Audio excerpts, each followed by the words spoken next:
Son, I have overheard what hath passed between you and your sister. Angelo had never the purpose to corrupt her.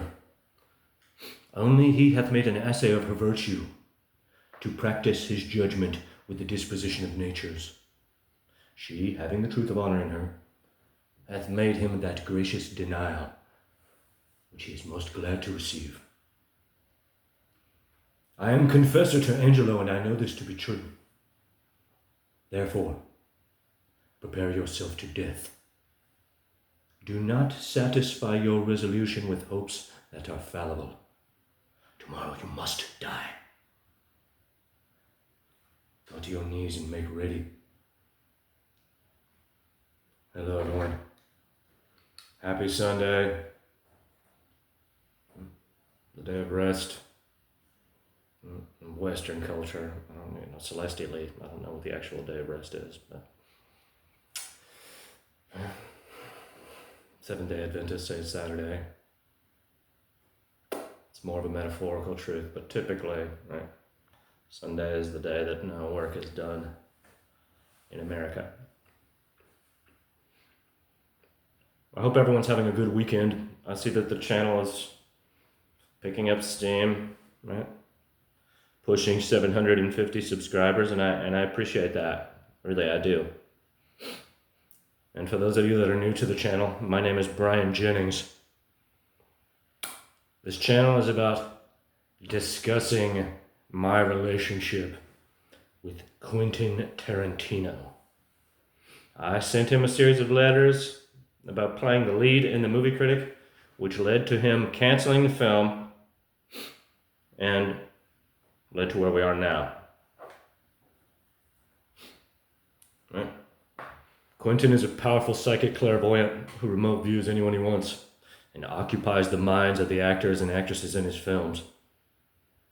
And when I didn't bend to his psychic whim last year at a screening of Jackie Brown at De Niro Con, he and those closest to him entered into a campaign to compel me to madness.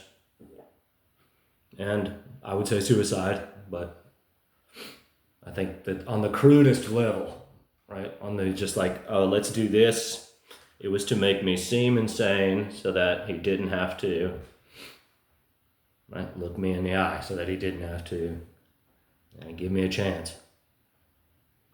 And I don't know, but I suspect I now suspect that when I wrote WME,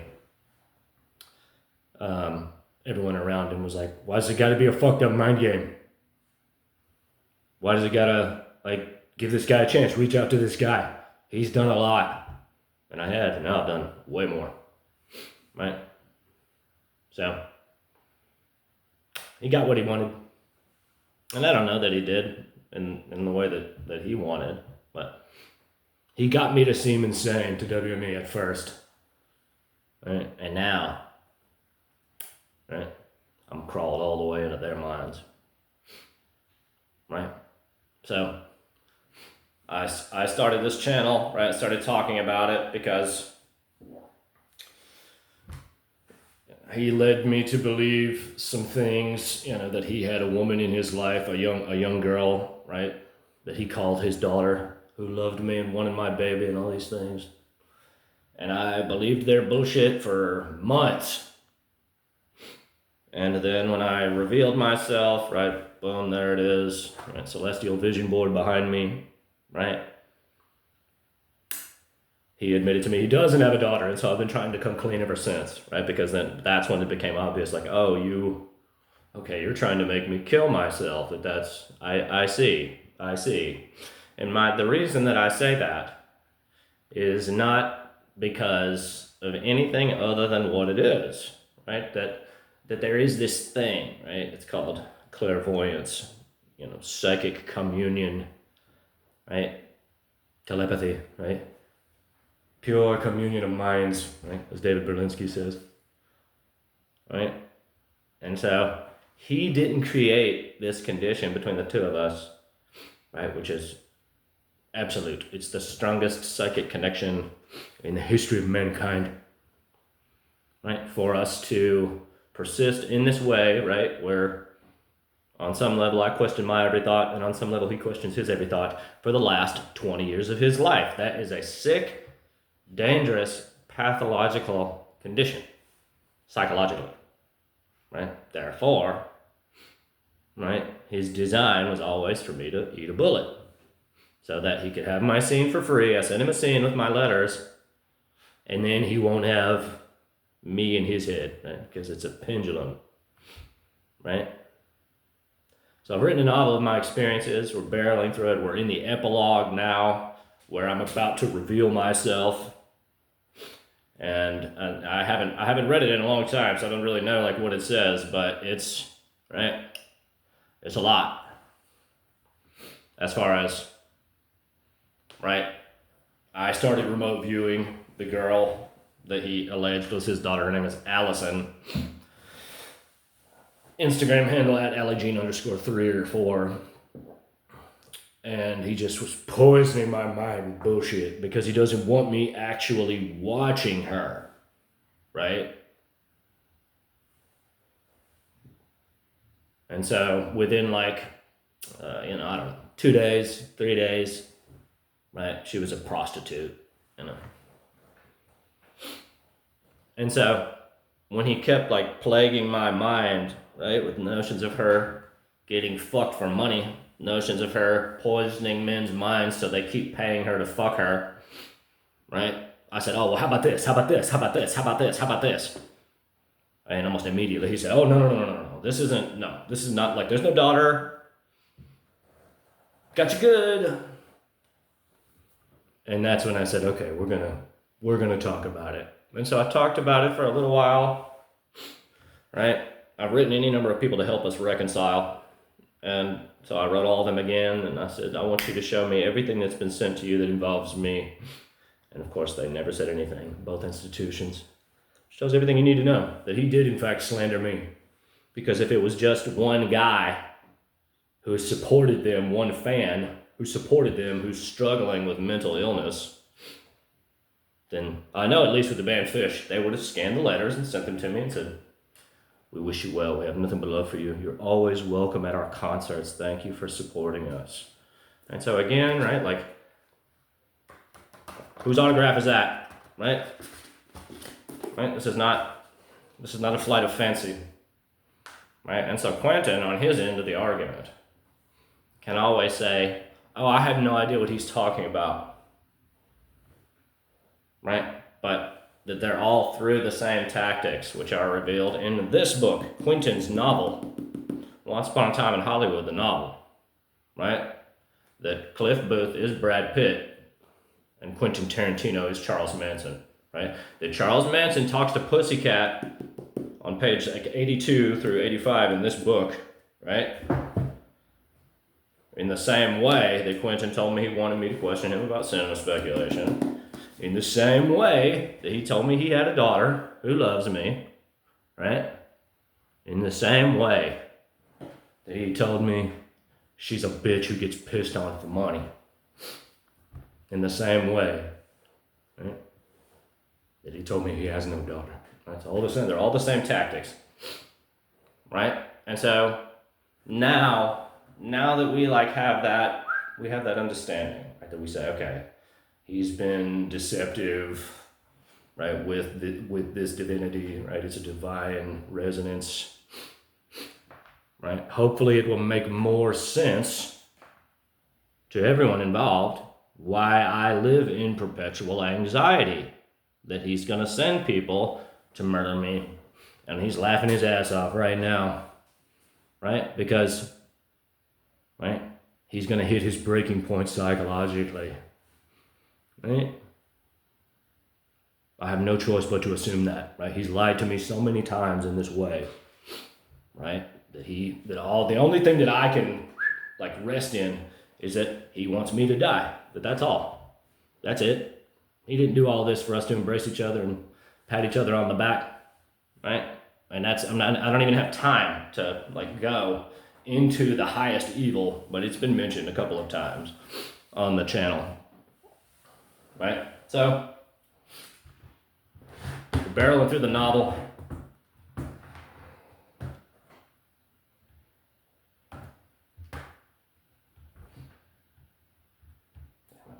1 second.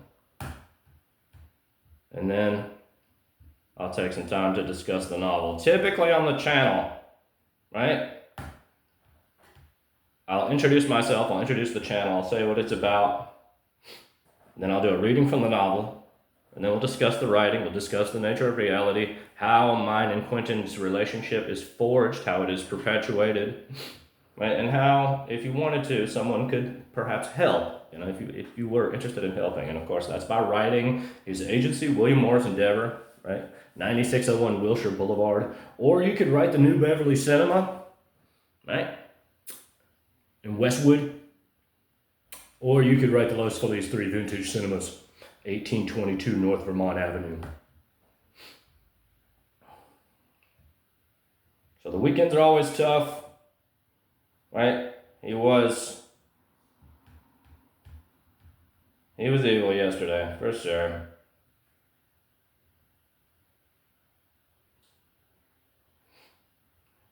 And this is what we go through every weekend, right? Where he goes out, he gets coked up, and then he tries to make my life miserable, right? With the tactics that I taught him, right? Because he doesn't understand anything. So, building a coven. I awoke in sexual release. It was substantial. It was a dream, or rather, was it? Is she a sick, weird bitch? I don't trust her. In my dream, the one I just had, I was a foreigner. I have no doubt she has a rich cultural, sexual palate, because I'm an idiot who loves a whore. I know that she sees my perspective, that, from my angle, my point of view, there is only a weird psychological bitch. She made it weird. She's jaded by her station. She thinks everything is ironic. That psychic telepathy is a cure for boredom and worthy of degradation into conspiracy. This is evil, ignorant, zealous abuse. I didn't care particularly that she did it, though it is sick and pissed me off. The rage comes from the childishness. I gave her the option to continue living however she wants, continue reading minds flagrantly. She refused to let me destroy her talismans of power, which we now know she never had any, and understands nothing. So I said, okay, have a good life. No thanks. And she ran straight to Alistair. Critically, I'll say this is when spiritually I knew who she was in relation to him. Her retaliation and frustration at me was so cruel and egregious. But I knew, and as I cherish her, I recognize I should have said nothing. That night, I remember, she forced me to climax, and I saw her at that moment sneering at me. Ha ha ha ha ha ha ha ha ha ha, funny fucking monkey in a cage. Then, as now, I had no one to talk to. And when he smoked with me and gave me weed and money, I called him brother and friend, and upset this woman's ego. In reply, she bruised my psyche forever. I was attempting to sleep in front of an Eastern Orthodox, no, maybe a Catholic church. Whatever denomination, I was sleeping in front of a church, on the threshold of the entry against the main door. I awoke in the moment upon seeing her. It took the trance of sleep. It broke the trance of sleep. Awareness steals dreams.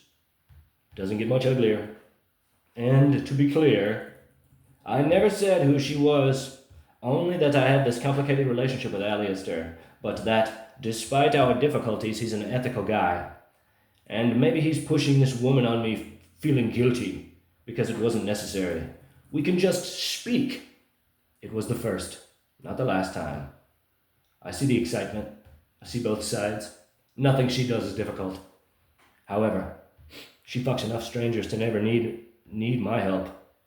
Only when we come together will I use all of her tricks. Now it's too weird. The thought of helping her be satisfied by another man via psychic kite is something only she would find pleasure in. Skank. No thanks. I'll take a bullet in the head, disgusting cunt. Would someone invade and occupy an innocent mind out of pure pretentious arrogance? Is she so fucking above me she gets to shovel through my psychic shit and remain aloof in her ivory tower of Babel forever? I'll say it makes her as disgusting as any woman can be. Rich, obnoxious nepotism whore. Ha ha ha ha ha ha ha. He loves me. What a complete, sincere buffoon. Sincerity has no place in Willow Hoffman's heart. She only loves sarcasm and sass. She runs the psychic horizon like a jackass adolescent, sure of everything, but exposing her ignorance at every turn. All I see is ironic bullshit. So much experience. What is love? What does it mean to be in love? I suppose it's supposed to be special. Now, every time I think on her, I feel compelled to rage. I am still sure that love conquers all. I know I've always been in love. I've always known she's special, and that it supersedes her parentage, her beauty, her charms. Now, it seems she wants me to suffer, and all I can think is, game on, witch. Some fucking game to manipulate me. All those nights in New York. For nothing, it seems, a weird psychological horror.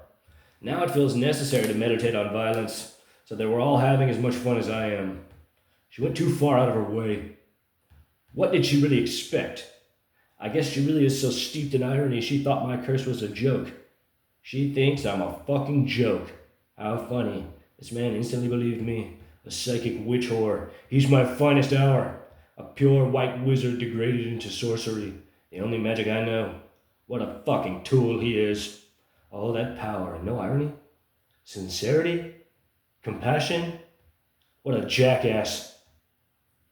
Did she not want me to take her seriously? Did she expect me to assume she's a weird psychological bitch whore? Is that better? I have no reason to respect her now, and every reason to dedicate all my knowledge towards balance. I cannot trust anyone ever again. It is now the middle of January. Snow covers the ground in the deep south. I suspect the snow will degenerate to slush imminently. This is the first I have written in some time. The distance between then and now has revealed much, more than any of us dreamed. I resigned myself sometime between Christmas and New Year's Eve to spend the night ushering in the new year in psychic reverie. I have grown more and more bitter and resentful at all of it, most of all at Willow. The time separating Thanksgiving, wherein I saw Alistair at the table. He set his silverware down at the head of the table, knowing perfectly well I was there. And Christmas, whereon, on Christmas Eve, eating at Waffle House and listening to the waitress espouse the evils of pagan Christmas rituals with my mother, I heard the various protestations from my psychic family, professing how sad they all were, how fucked up it all was. Willow espousing hollow apologies devoid of sincerity. I ran the gambit once more, blasting Willow and all of them with morose, violent fantasies of my suicide. Willow calling me pathetic. It was a great tumult, and is still. I was still convincing myself there was something wrong with me, as has every other man she let close to her. But somewhere along the way, I heard Willow laughing at my plight, my journey, my pilgrimage, my crusade, and everything crystallized. It's a sick fucking joke to her. I printed out her picture and took the first steps towards revealing myself in full on New Year's Eve. I sat down, put the picture right next to my face, and stared into her eyes, to which Alistair said nervously, "You can't force it." To which I replied, "Who's forcing anything? This is how it's done." After staring fervently into her eyes for far longer than I needed to, maybe a half hour, I closed my eyes. Within 3 minutes I was there, a nightclub of some sort. She began taking steps immediately to keep me out, her father as well, Annabella saying, "He sees her." Alistair telling his daughter, "You got a wizard on you."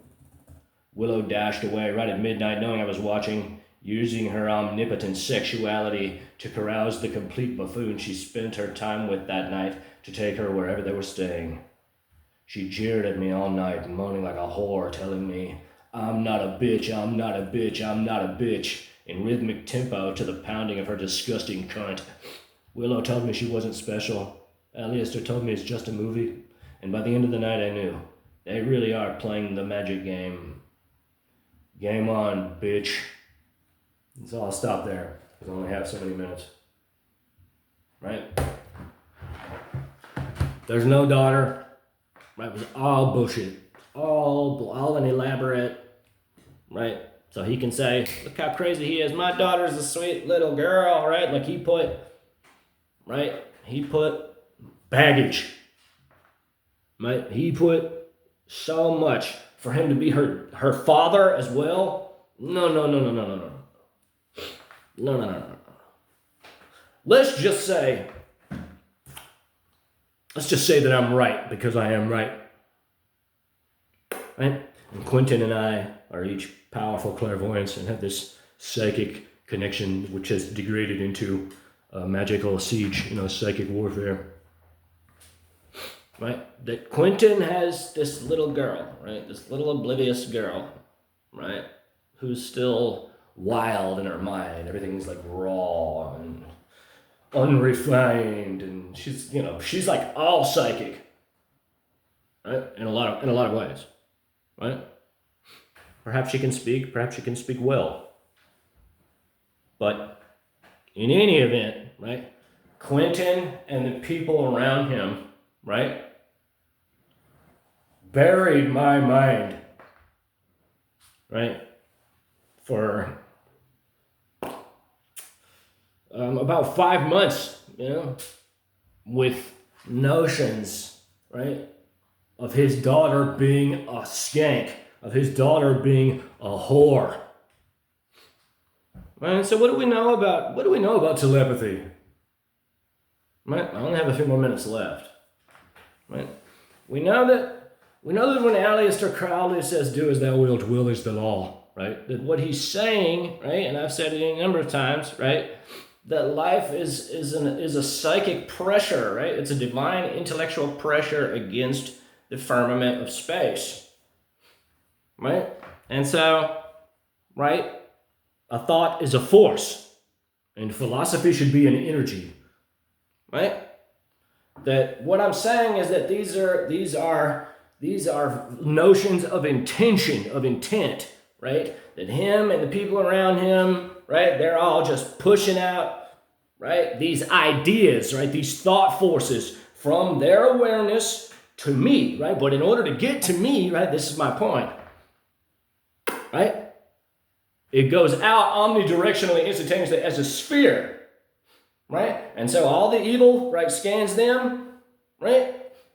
There's all the good things too, as well as, all of the lies, right? That's like, this is my point, right?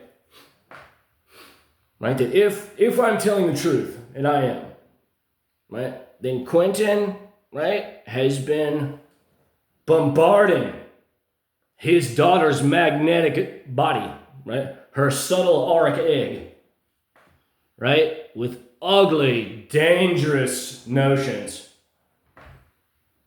right? For he did for like 6 months, right? Until he finally admitted he doesn't have a daughter. That's an adult, right? But this is my point, right? This is my point when I say, right?